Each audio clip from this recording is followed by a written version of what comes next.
मधुमय देश हमारा, अरुण मधुमय देश हमारा, जहाँ पहुँच अनजान क्षितिज को मिलता एक सहारा। आदरणीय प्रधानाचार्य महोदय, शिक्षक, अभिभावकगण, मेरे प्यारे भाइयों एवं बहनों, आज हम सभी गणतंत्र दिवस के शुभ अवसर पर यहाँ एकत्रित हुए हैं।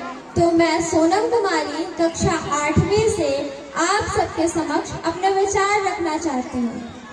भारतीय गणतंत्र की सबसे उच्च पुस्तक भारत के संविधान की प्रस्तावना को देखें। हम भारत के लोग की एकता, अखंडता, अछूत और संप्रभुता की प्रस्तावना को देखें। क्या सचमुच भारत सदा से ऐसा ही था? अब आगे की क्या राह है?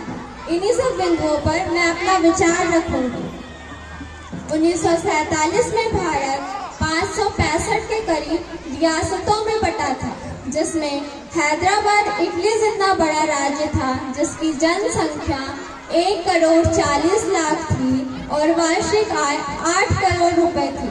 तो दूसरी तरफ बिलबारी जैसी छोटी रियासतें, जिसकी जनसंख्या 27 और वार्षिक आय 8 रुपए की थी, किंतु तत्कालीन नेताओं के सूझबूझ और निर्णयों की वजह से आज हमें भारत प्रगति के राह पर नजर आ रहा है।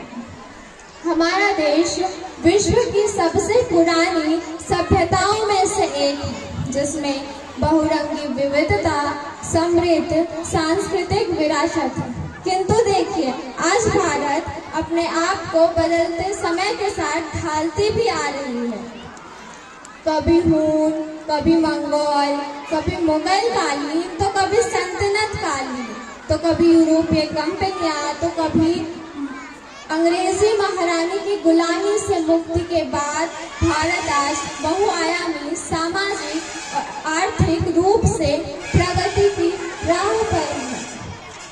अगर हम भारत की भौगोलिक संरचना को देखें तो यह विश्व का 7वां सबसे बड़ा देश होने के नाते शेष एशिया में सबसे अलग दिखता है।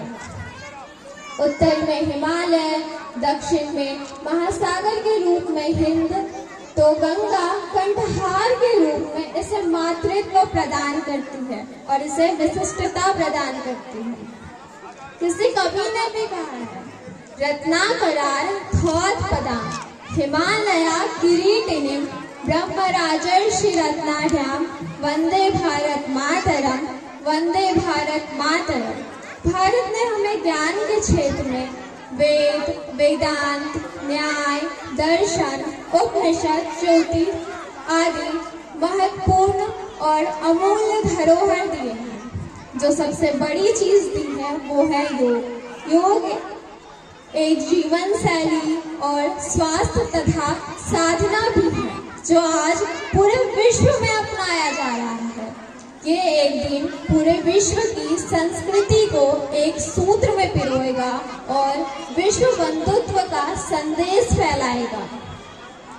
अयं निजः परो वेति गन्ना लघु चेतसाम् उदारचरितानां तु वसुधैव कुटुम्बकम्। 1950 में जब भारत में संविधान लागू हुआ था, वो संविधान जिसमें भारत के अलग अलग क्षेत्रों, समुदायों से लोगों ने इसका प्रतिनिधित्व किया था, इसमें 15 महिला सदस्य भी शामिल थी। देश बाबा साहेब अम्बेडकर, डॉक्टर BN राव जी का आभारी है कि उन्होंने विश्व की सर्वश्रेष्ठ बातें इस अद्वितीय संविधान में लिखा है। फ्रांस से समानता, स्वतंत्रता और बंधुत्व, तो रूस से मूल अधिकार और अमेरिका से मूल कर्तव्य लिया गया है। और भी बहुत सारे स्रोतों का प्रयोग किया गया है। फिर भी हमारा उद्देश्य सर्वोदय पर आधारित गांधीवादी अर्थव्यवस्था का है, जिसमें अंतिम व्यक्ति भी आगे आ सके की स्थापना करना है।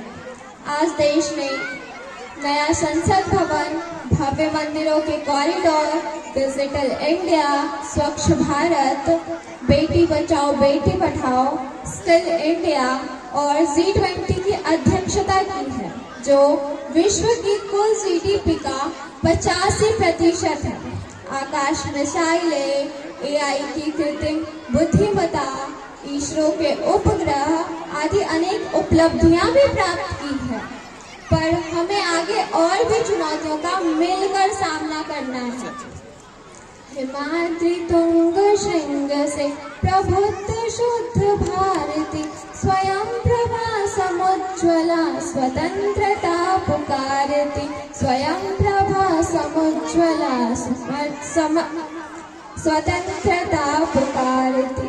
अमर्त वीर पुत्र हो, कृत प्रतिज्ञा सोच लो, प्रशस्त पुण्य पंथ है, बढ़े चलो बढ़े चलो, प्रशस्त पुण्य पंथ है, बढ़े चलो बढ़े चलो। जय हिंद, जय भारत, धन्यवाद।